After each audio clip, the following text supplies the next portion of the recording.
Hey guys, Lindsay here to tell you that we are taking a quick break to celebrate the Thanksgiving holiday.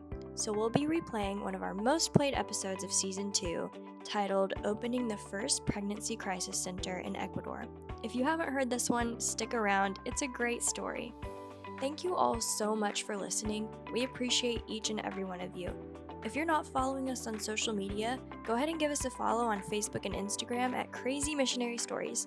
We share lots of fun clips and photos from the stories in our episodes. One more thing before we get to the show.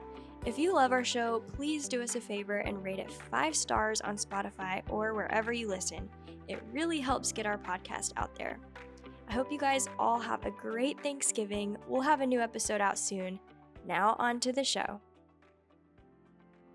Hi, I'm Lindsay. Hi, I'm Christy, and we work with Globe International. Working with missionaries, we hear stories of the struggles, the humor, God's goodness, and a little side of crazy. Hey, that's who we are. This is Crazy Missionary Stories. Hello and welcome back to Crazy Missionary Stories. Today we are interviewing Catalina and Jim Tate, who have been serving on the mission field for 29 years. So Catalina, will you start out by telling us what you're currently doing on the mission field? Good morning, everyone. Yes. So we are actually doing discipleship ministry to pastors and leaders around the world with theology and in the sacredness of human life. So how is life attacked in your nation?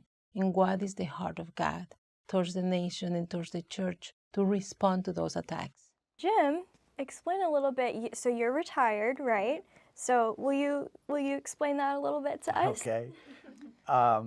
Well, I spent 25 years on the mission field, and as the Lord would have it, our mission in Ecuador closed down. We were the last 2 missionaries on the field.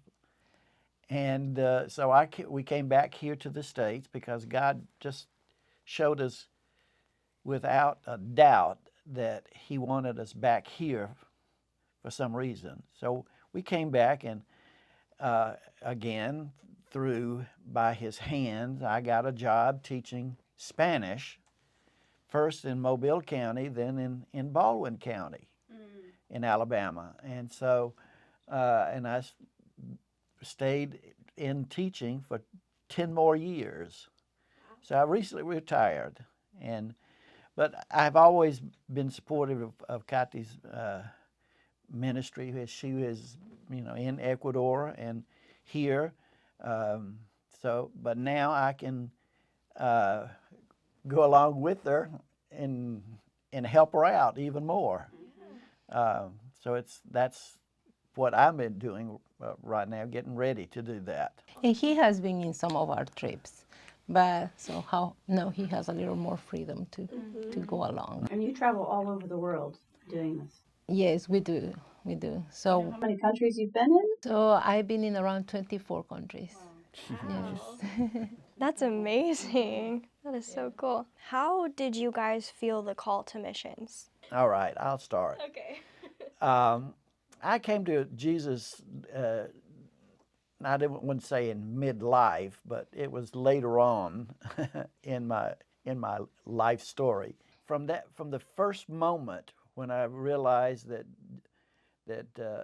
Jesus had called me to Him, I saw how He had prepared me to go do missions, because I started learning Spanish when I was about 9 years old, and I've never not wanted to learn Spanish. And so all through college, and then I went to the Peace Corps I'm not as, well, this is back in 1970, so before many of you were born. But anyway, and I went to Colombia, and that's where I learned to really speak Spanish. And then master's degree in Latin American studies, that's my focus.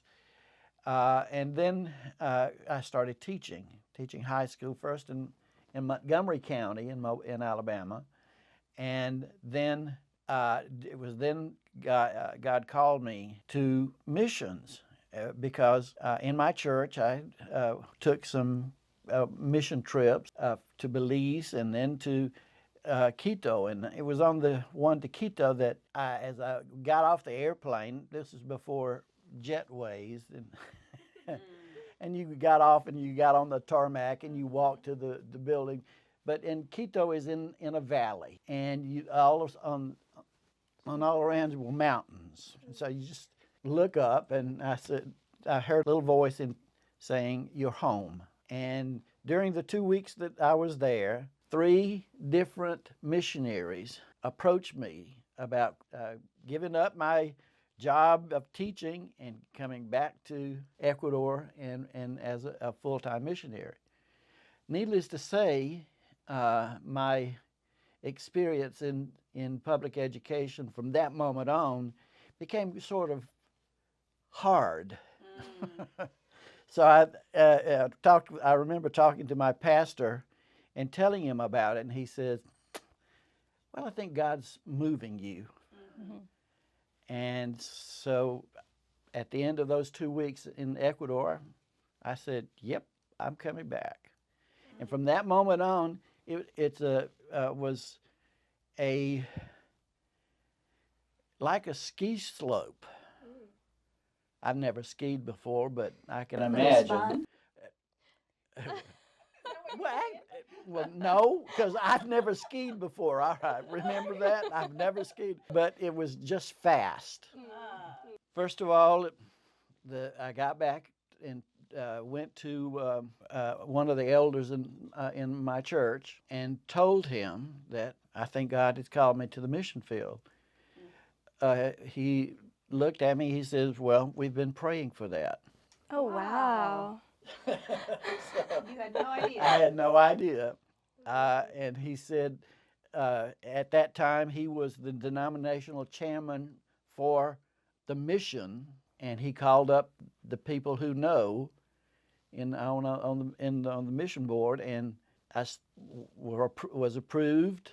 Wow. And this was in August. I was approved in October. Started my support raising and teaching at the same time. And in September of the next year, I was on the field. Yeah. Did you go through a training? Well, to go before going to the field, or it was just one of those like, we're sending you, you're going, and that's it? Well, when I recounted all of my experiences in international living, they said, "Oh, well, you don't need language training." No.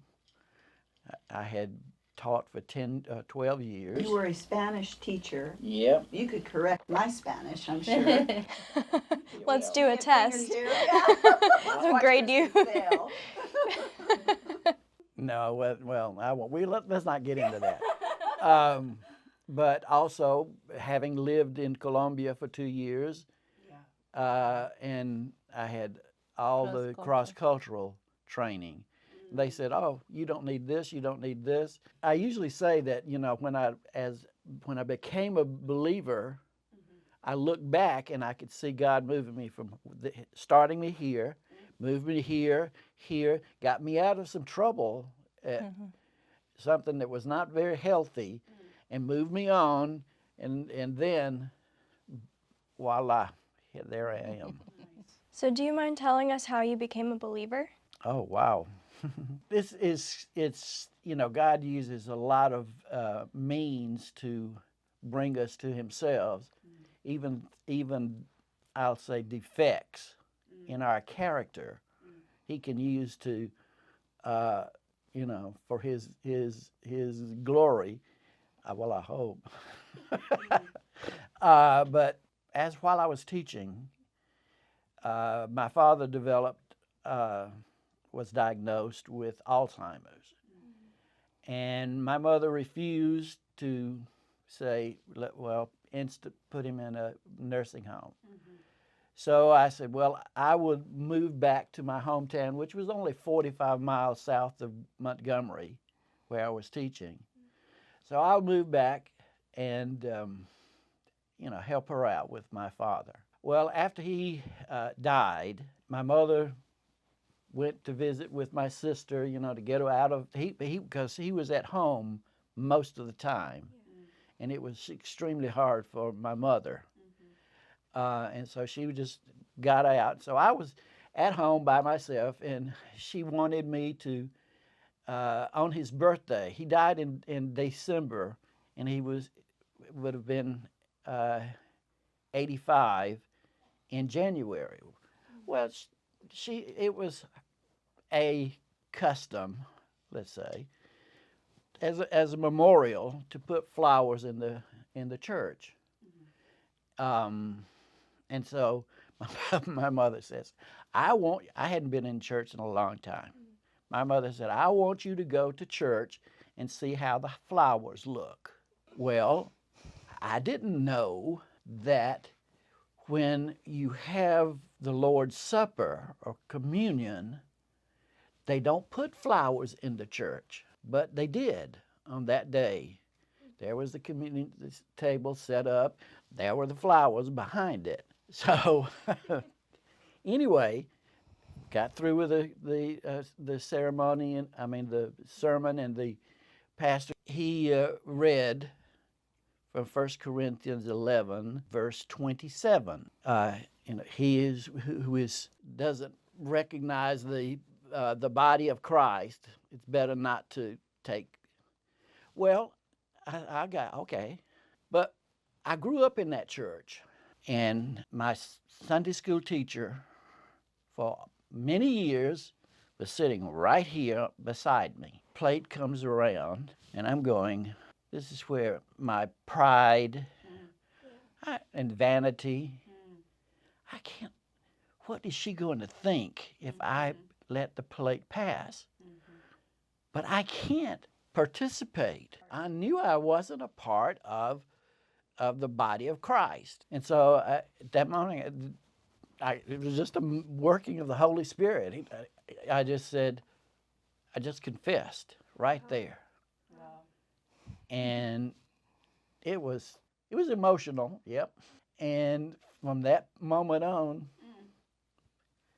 yeah. Another story. It's that snowball going down that ski slope. That is, I don't think I've ever heard a salvation story like that. I haven't either. That is really cool. Wow. Well, and as I said, God uses many things to bring us to Him. Yeah.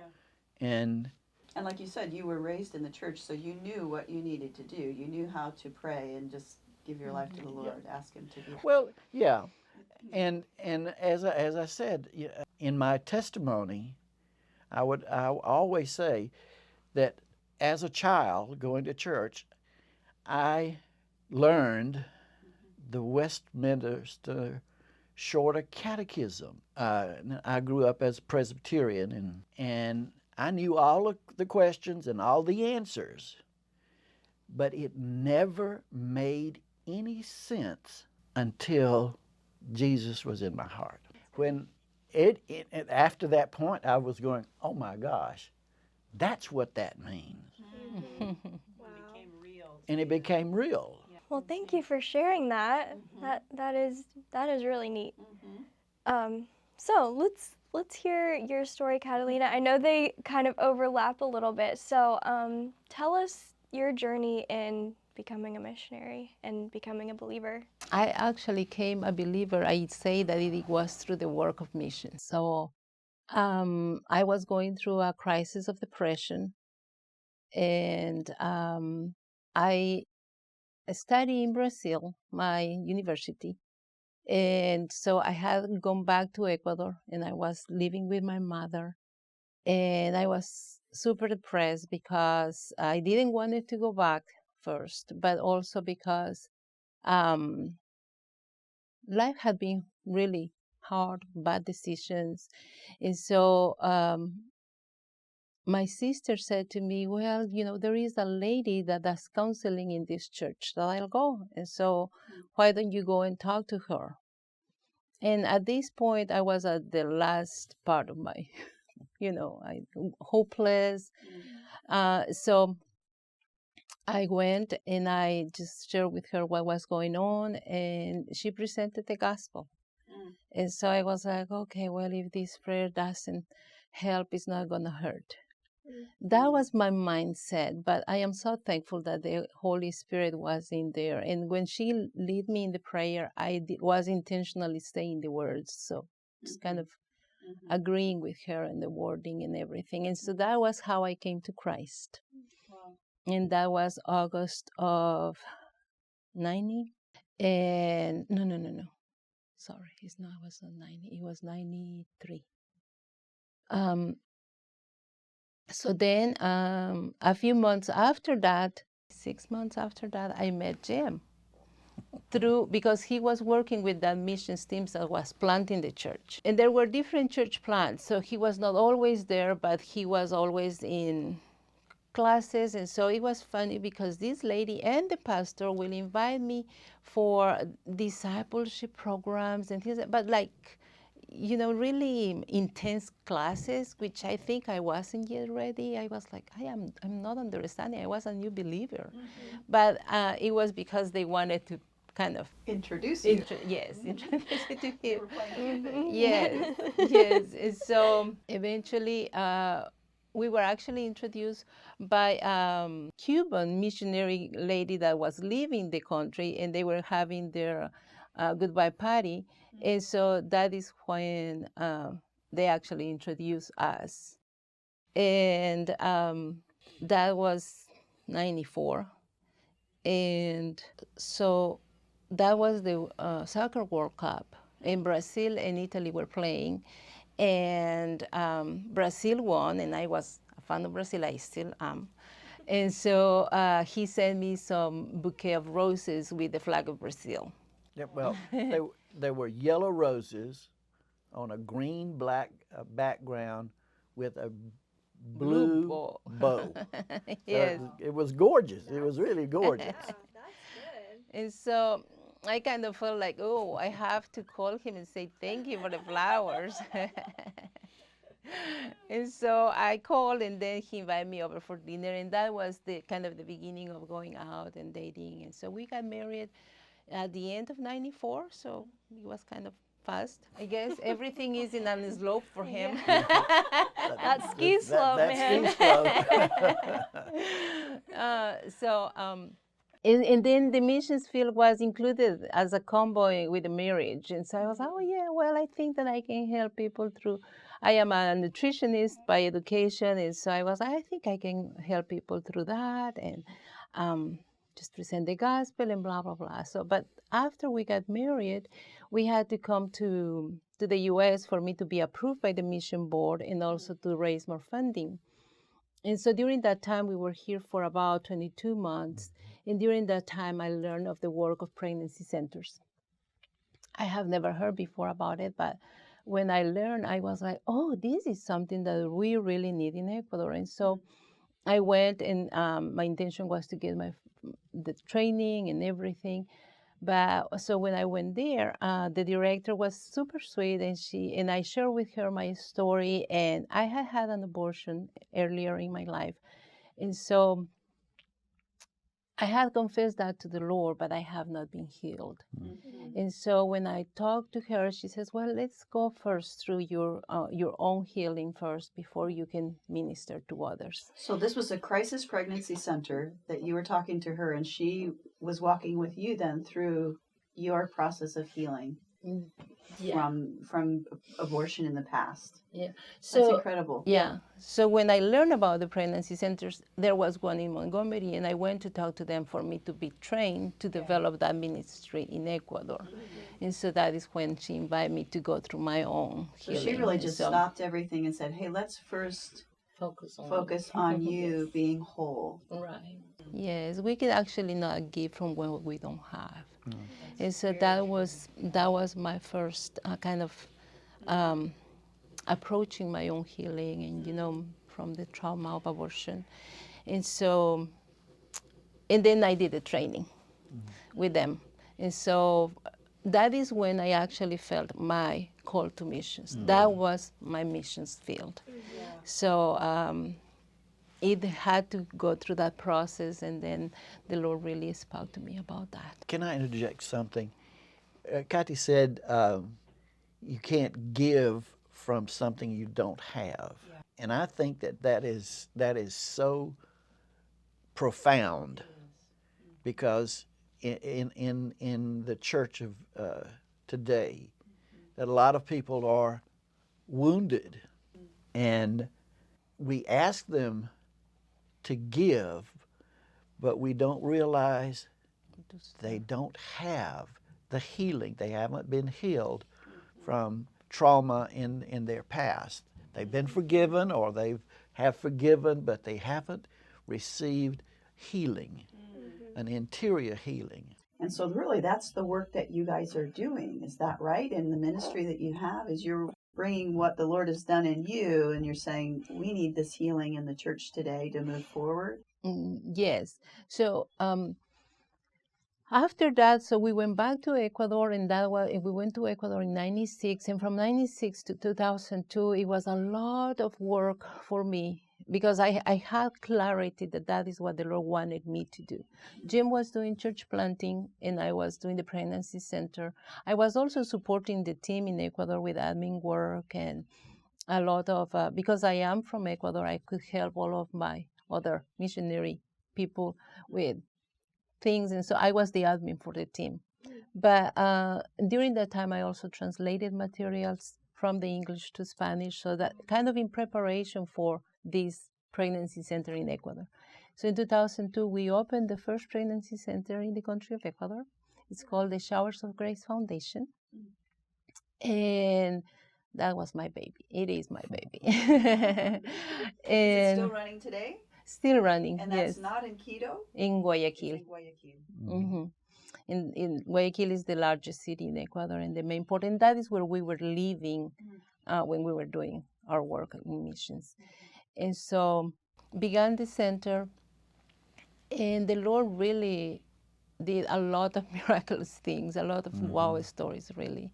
But so this is in the center, we actually provided 3 basic services. It was prevention, like talking with the youth about the value of purity, having goals in life, and how do you establish those goals will also help you to be successful and avoid unplanned pregnancies, and not only that, but also sexual transmitted diseases, etc. And so the other part was intervention. So when the girl came pregnant and she was seeking an abortion, so how we helped them to make a decision for life. And then the third one was the abortion recovery. So after a few years just working in the ministry, I kind of sense a little voice that says, I'm going to send you to the nations. And I was like, no. I probably didn't hear correctly, because I was like, I don't know anyone other outside of Ecuador. Well, some people in Brazil, but not really something that will take me to the nations. And then I don't have the resources either. By now, the pregnancy center was affiliated with an organization here that's called Life International, and we had seek that affiliation because I wanted a ministry that will support our work, that will train us, that will equip us to do a good work. And so going back, opened the center in 2002. In 2005, got the affiliation, and they began to train us. And in 2009, they invited me to go to the first international trip. Wow. By now, they are also not only focusing on pregnancy centers itself, but on the church, because it's actually the church that has to own this. Yeah. You have to own what is going in the community. It is a call for the church to respond to these needs. Mm-hmm. The government is not going to respond. The schools are not going to respond. Mm-hmm. It is the church, the one that has to carry the torch. Mm-hmm. And so it was a shift. And so we began to train pastors and leaders in the church, leaders in Christian ministry, leaders in the communities. And so with this theology of the sanctity of human life, and why does the church is responsible for responding against these attacks against life in the nations. Wow. And so it's not only abortion. Abortion is the tip of the spear. It actually breaks that sacredness of life, and in the most vulnerable form. But there are other attacks against life. Abuse, trafficking, divorce. Well, there are a lot of other things. Did you say elder abuse? Anything that is going to that is the atrocities of humankind against humankind, all of that, and it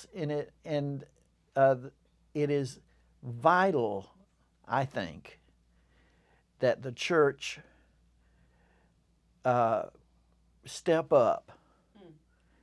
Now, in my own experience, it just hasn't happened because is the church doing what it should do, preparing parents, grandparents, all the members of the church in the sacredness of human life, and it goes even further than just abortion, as Kathy's mentioned. That's sexual abuse, physical abuse, emotional abuse, all of the types of abuses that you possibly can think of we can be addressed, and parents need to know this. And who better to talk about the sanctity of human life than the church? And not only that, but also, for instance, biblical sexuality, because sex is a gift that God gave it to us. And but the church is not teaching biblical sexuality. I have been, as I said, in 24 countries, and pretty much everybody says the same thing. The church is not carrying the torch on that. It has become silent. And so where do youth learns about sex? With the peers, with the culture, with experience. And so those are not good things. And parents, just working with parents, sometimes they say, but we don't know how to talk to them. So who should teach the parents? The church. So you're giving tools to the church for all of these things. Yes. That's incredible. And so we don't work with larger groups, with 100 of people. We don't do that because we really want for them to actually learn by doing it. So we do small groups, but we really want to affirm what they learn. And it's both. It's a knowledge, but also it's the changing of the heart. Yeah. And so it takes time. It takes constant working with them. So when we go on a trip, we don't do just, it's an event and we leave. It's actually a partnership that lasts. As long as we are here, we will continue to pray for them and work with them if they need it. And so it is transforming, but little by little. Have you seen communities change? Have you seen churches take the torch then, grab a hold and say, yes, we're going to work in our community, and seen things kind of come to fruition because of this training and what you guys are doing, the healing that the Lord is bringing, and a new vision? We have seen some changes, but it's not an immediate change. It actually takes years. And so we've seen some changes in some countries, like in Africa, there is a group of leaders that are actually in a coalition now of leaders. Then they work with different countries within Africa, and they go and train to other countries in Africa. And so, because also this work is between life and death. And so it needs a lot of prayer as a foundation. And so they have developed this coalition that has a foundational in prayer, and they have a team that prays, and then they have those that teach, and then they have those that continue just kind of pouring on the new leaders. And so it's been a process, it's been a long journey, but it is, and I don't think we will always see all the effects just being so far away, but indeed it is. It's happening. And you guys, just to clarify, you do this in Spanish and English, both, correct? We do, yes. And if it's in Africa, obviously they translate into African languages, and So Yes. you can go anywhere with this ministry. Is that right? Yes, that's Okay. correct. Do you do this here in the United States as well? No, we have not done it here in the U.S., but we are open to do it because the need is great. You know, it is great. And one of the, as I was sharing a little while ago, one of the characteristics of the training is that it's a hands-on training. It's based on the principle that adults like to learn by doing. And so we actually have a lot of activities, very, very active, very dynamic. And we also learn because like when we go to a country, for instance, India or Cambodia, we don't know everything about the culture. And so we need to listen to them to learn about their culture, how they think, how they process pain, how they process decisions, who are the leaders in the families or in the communities, you know. And so we learn from them. And so in this dialogue, methodology helps us to learn about them, and they learn also from us. So it's beautiful. And the methodology is really unique. It's not one person standing in front of a group and lecturing. As a high school teacher, I know that lecturing does not really work all the time. Involving in it conversations, using open-ended questions, you know, not questions that are going to end in yes or no. No, something you have to add to it. And I found that, you know, that gets down to really the meat of the subject. I mean, that's where it is when they start thinking about and how they would apply this. It's unique. It's unique. And actually, I think that the methodology also brings about dignity. Most of the cultures that we work with are honor shame cultures. And so because they feel ashamed of who they are and all of that, they feel that they cannot do it. But when you actually work with them and equip them and they are able to do it, it builds them up. And so it does, I mean, it's hidden in within. We don't say that to them, but we see the results, and they see the results in them. And so little successes invite another success and another success, and then they feel able to do it. And so the way we work also guarantees the multiplication of ministry, because after a while they feel equipped to do the same. And we keep working with them so that they will reproduce it. And so then they are able to do it with others, and those with others, and so it multiplies ministry. How long is the course that you teach? We have 3 different curriculums. And so the first one is called The Journey of the Life Giver. And that is better to be done in 4 full days. So about 30 hours, 32 hours. Okay. But it is hard sometimes to have leaders for that amount of time. Although we have seen miracles as well, because when they come, they like it, and so they stay for the whole thing. But so we can squeeze it a little bit in 3 days. Okay. And the other the other 2 curriculums are more like 24 hours. So we can do it in 3 days. And we always say, if we have time for practice, then that makes better. So, but we'll work with the leaders and just schedule it. So we are flexible. So what are some of the hands-on like practice? What does that involve in one of these training courses? For instance, we will do discussion groups. So I will say, okay, we're going to put a group of women here and a group of men here. You're going to write a story about a boy that is being abused in the context of the football team. Someone is abusing this boy. How that affects the boy? How is the people responding to that? Wow. Who he was. So tell about his circumstances. So how is his family life? Who's he going to tell? or he's not going to tell.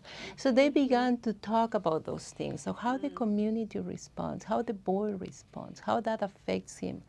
And so they are able to tell us, that. And they are able also to think what happens in those cases. It really makes you think about what's going on and aware of what could be happening even around you right now.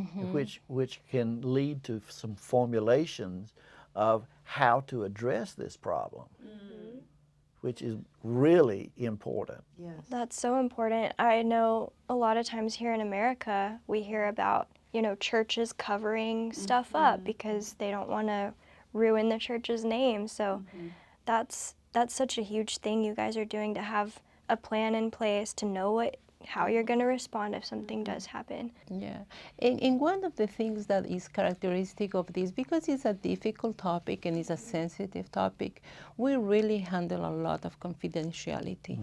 So for instance, in abortion recovery, we normally open the group, let's say, with 10 participants. Once we open, no one else is allowed to come in. So if someone didn't come from the beginning, nobody's going to enter in the middle of it. Because we actually make a commitment of confidentiality as facilitators to them, but also the participants make a commitment of confidentiality to each other. So my story, I'm allowed to talk about my story. Nobody else is to tell my story. Right. Unless I give permission. Right? And so that actually creates a safe place, because then they can open up. If not, they are going to say no. Tomorrow the whole church will know. Tomorrow the whole town will know. And so we begin with that abortion recovery. That is one of the first sessions that we do. So just to guarantee them that we are for them, committed to their safety, committed to their healing. And they commit to each other also, because that develops a Christian community that is safe to live with. Catalina, I feel like I heard you say at one point in time a statistic on how many women are post-abortive. So there was a statistic many years ago that here in the United States, 1 in every 3 women in a pew in a church are 1 of 3 are post-abortive. So that's a tremendous need for healing and restoration on a topic that a lot of people just don't talk about. It is the scarlet sin, so you don't want to say it because of the comments that can come across. But at the same time, Jim sort of touched a little bit on that. Like, so many times we have people in the churches, and I have to say this: men and women are hurt by abortion. It's not a women's issue. That's right. It is both. So, and we see how men are hurt, and the thing is that so many people come to Christ and they are forgiven, and they confess their sin to the Lord and they are forgiven. But then they sit in the chair like handicapped. The enemy has shut their mouths because they feel that because of the shame of their past decision, they cannot speak about truth now, even in that topic or any other topic, because shame and guilt will silence their voices, and that is the need of healing. There is a small book that was published. It's called Fatherhood Aborted. It deals with post-abortion syndrome in men. I read that and I was going, so that is why we can't, and we, as a church planter, we had problems recruiting leaders in the church. Men leadership.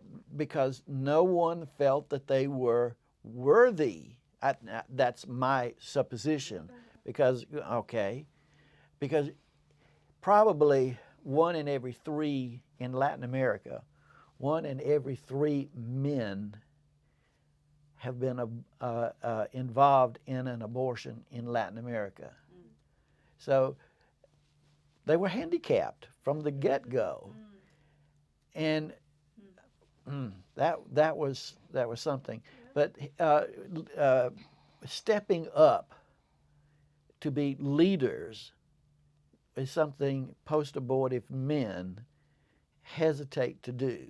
One of the symptoms is a man who is withdrawn and he wasn't able to protect that child, that woman, and the woman.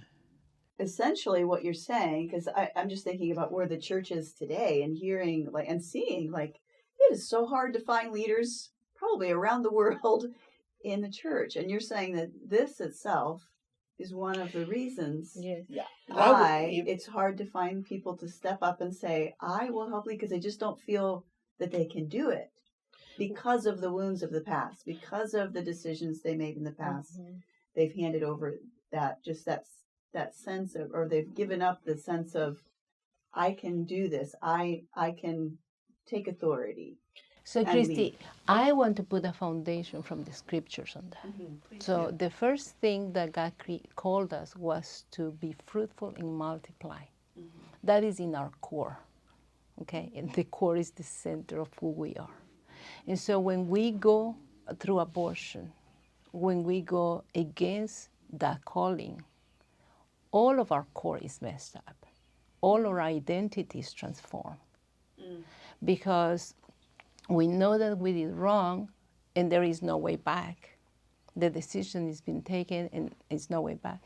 And so that is why so many people feel like I don't have the capacity to lead or to lead my family, to lead my country, to lead the community, to lead in church, because I actually already throw that out of the way when I made that decision. So that is why the need of healing on that, because it has to restore your identity, you know. So we have already talked about the fact that just asking forgiveness, forgiveness has been given, it's granted and even received, but you're saying to take back your identity, you've got to go through the healing process. And back the territory that the enemy stole. I mean, at some point that we agree with the culture of death.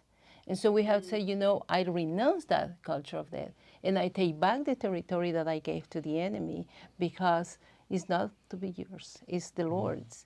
And so that process has to be intentional. And it happens, it's beautiful to see just the transformation that happens, but you have to be really intentional about doing it. And so when you do this course, you're like 3-4 days intensive. This is what you're doing. It's not like you're here for a couple hours and then you go home. You're really focusing on this material and walking through this together. And then I imagine it just takes months and years to live it all out. Right. I normally say, like, it is one session builds in the next one. So after we have actually settled like a safe environment, then we go into the part of actually forgiveness. And so many of them says, oh, I already confessed. It's okay, we're going to do it again. Because we actually focus on 3 aspects of forgiveness. So we first of all take, who do I need to ask for forgiveness on this? Who are the people that I need to ask for forgiveness? What do I am holding against myself? Do I judge myself? Do I punish myself? And the third one is, I am going to forgive those that hurt me. And so we do the 3 parts of it. And then we, you know, based on Colossians, we take all of that certificate of death to the cross. And so that is beautiful too, because it's the cancellation. The cancellation has been in total, in full. Now, there is nothing that you have confessed that the Lord has not forgiven in full. And that's a point that I think a lot of people in the church today, they say, okay, I've been forgiven, but you haven't appropriated that forgiveness to, you haven't made it personal. You've not said, okay, I've been forgiven. Christ paid for my sin. I am no longer under condemnation. And that appropriating that mindset that I am already forgiven. It's been cleaned as far as the east is from the west. But we we can't imagine that. So after we've done the forgiveness, actually, then with a clean heart, we can enter into this, I'm going to take back what is mine, you know. And so then you enter into this, what we call it, breaking strongholds and soul ties. And so you just go into that soil and says, okay, it's, you know, but you have to enter with a clean heart. It's not to take it lightly. So that is what is super intense, but is beautiful.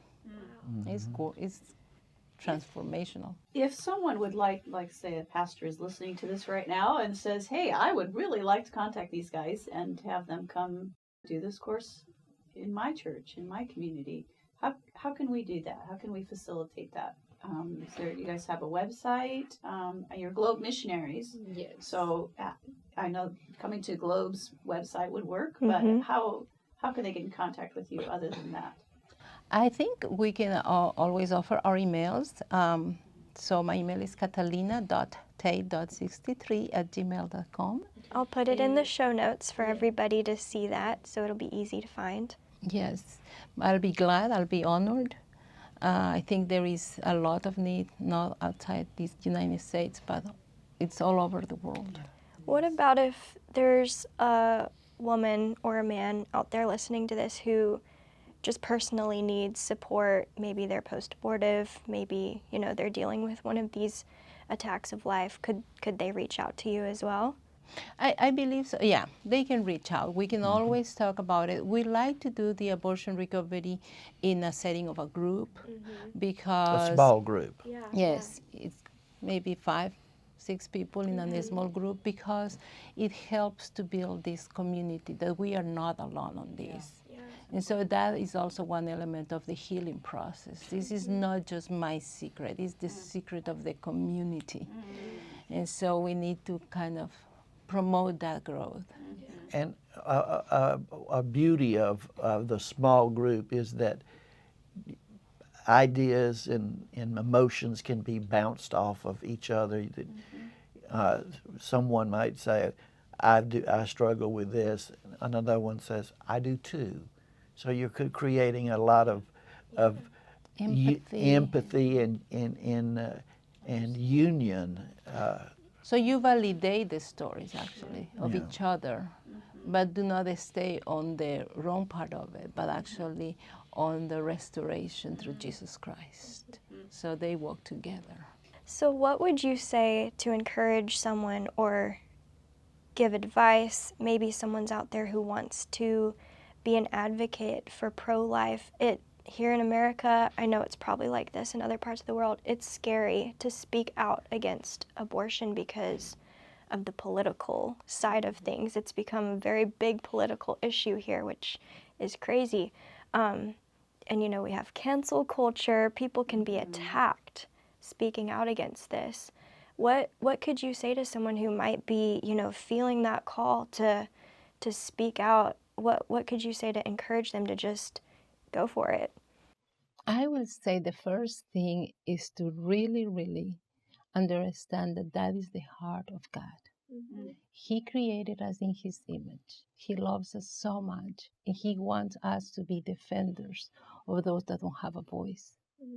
And so if you own that, begin praying. You know, prayer is the soil of this ministry. You cannot do anything if you don't pray because the enemy is going to attack fiercely.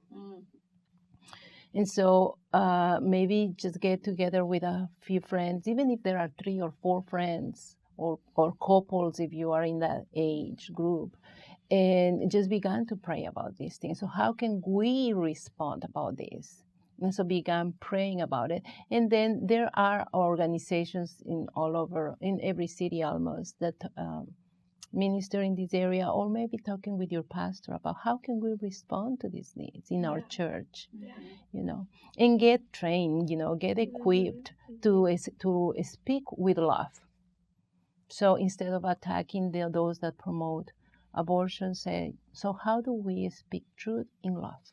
That's good. Yeah, that's really good. I'm curious to know. So you're missionaries with Globe then. Mhm. How did all of that come about? This is a little bit turning the topic just a little bit, but how did you guys become a part of Globe International? So when we came back from Ecuador, Jim went back to work in the school system, and I was like, oh, I want to continue the ministry because that is my calling. That is what I want to do. And Danny Armstrong had come to our church in Fairhope to do the perspectives class. And so we took that class, and I guess it was sort of the longing of being in the mission field. I think I can say that. And so I wanted to still talk missions and missions. And the perspective class was awesome. I was like, we both were like, why we didn't take this class before we went? Not now, when after 20 years, 25 years in the field. But it was a lot of good teaching and good learning. And so, and through the relationship with Danny, then he told us about Globe, and I was like, well, I really want to join an agency so that I can continue to do my work. So that is how I came to Globe in 2015. That's cool.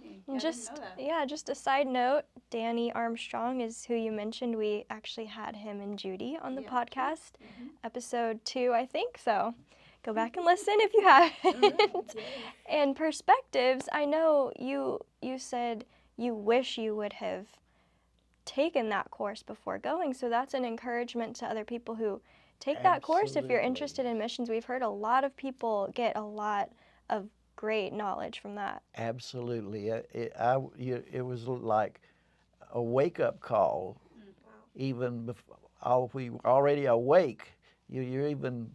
Eye-opening, really. Wow. I wish we had, as I said, I wish we had done this.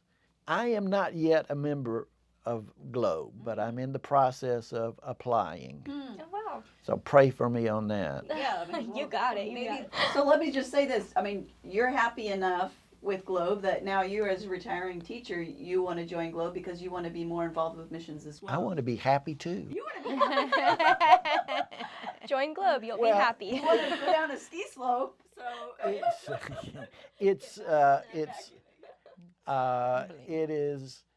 will help that both of us are in the same agency. As far as Especially since we are traveling together, and so it's good that he comes to be a part of it.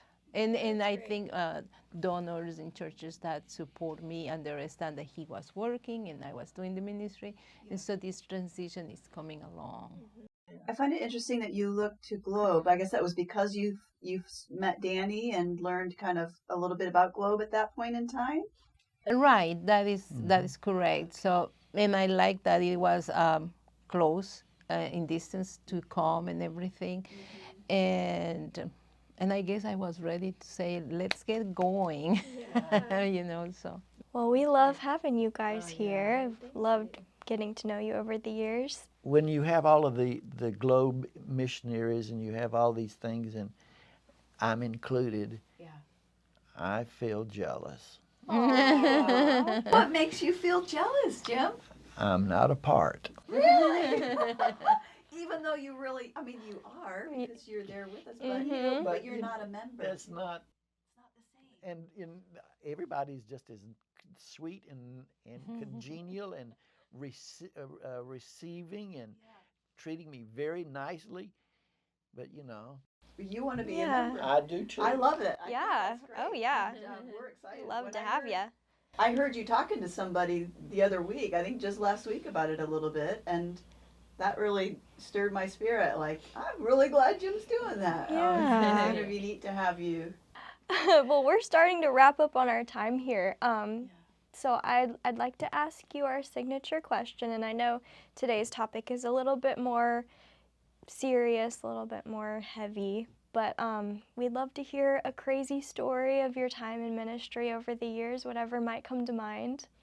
I think that one of the craziest stories is just to see how God responds to the needs of ministry, His provision, His affirmation on the ministry.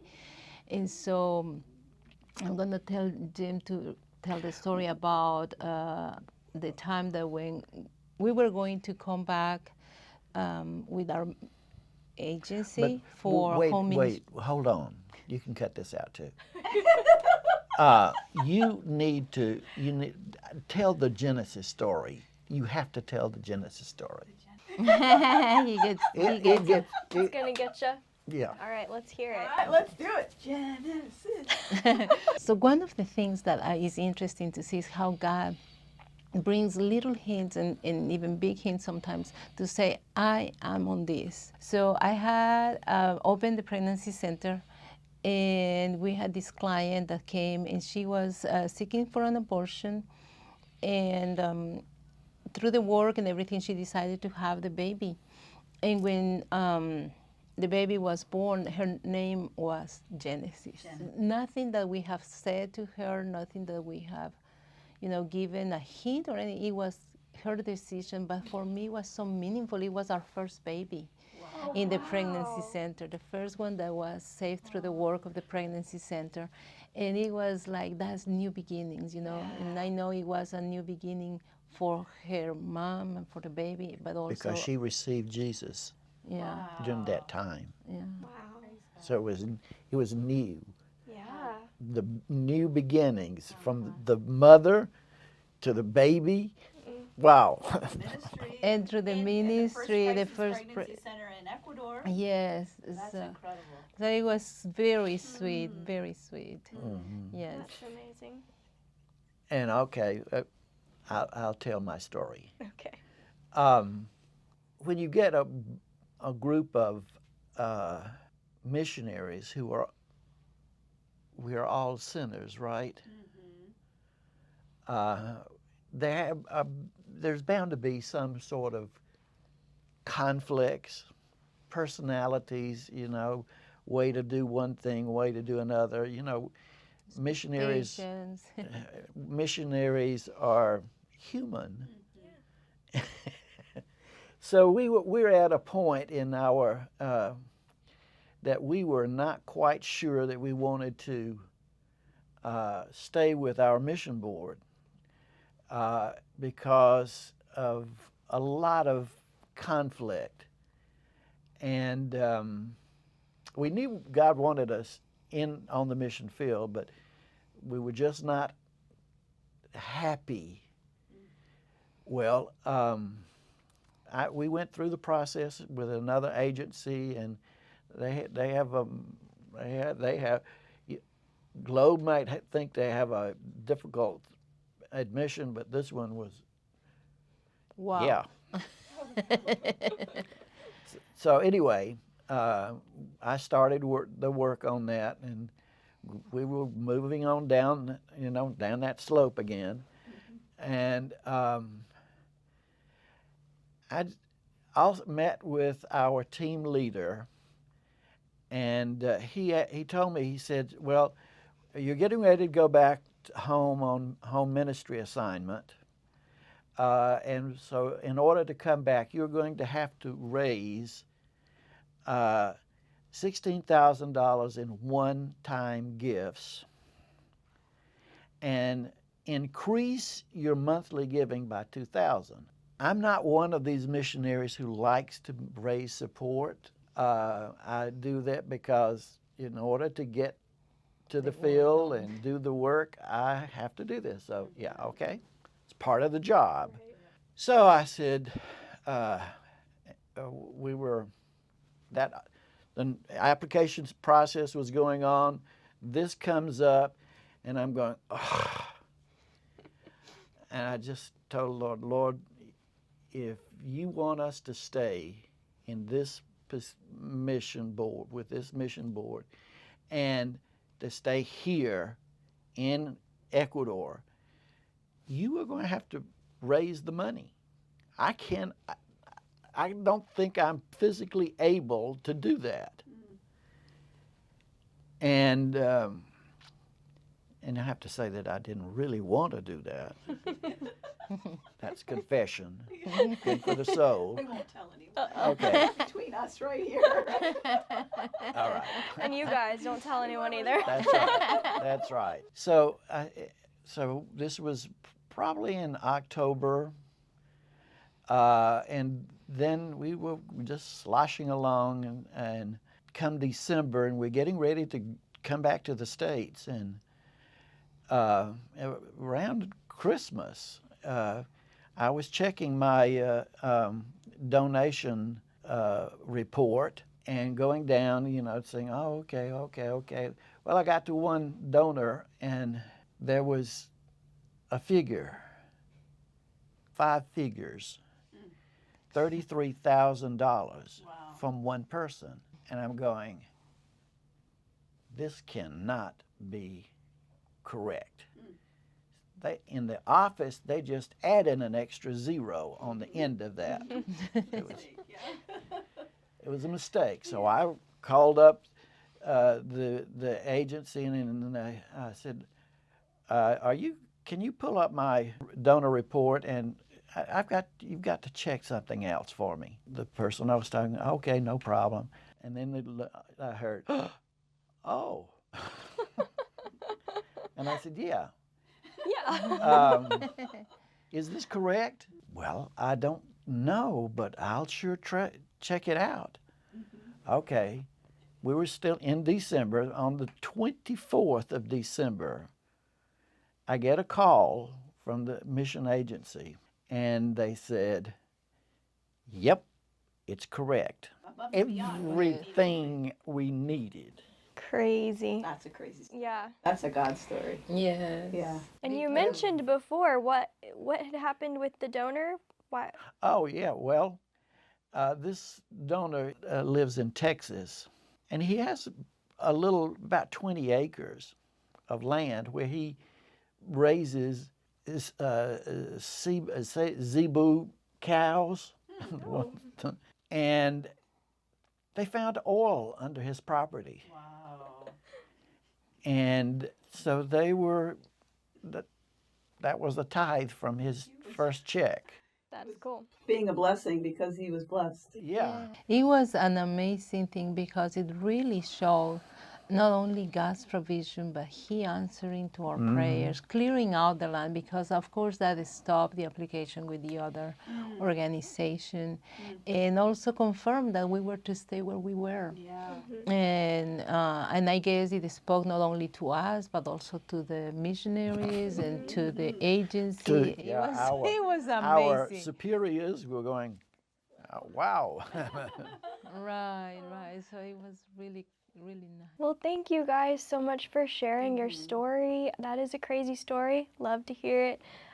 Thanks for being here. It was so awesome to get to know you guys a little bit more. It's a pleasure for us. Thank you for being a part of that with us today, for testifying to the good things the Lord has done, the great things He's doing through your life and the ministry. It's just been an honor to hear that today. Thank you for having us.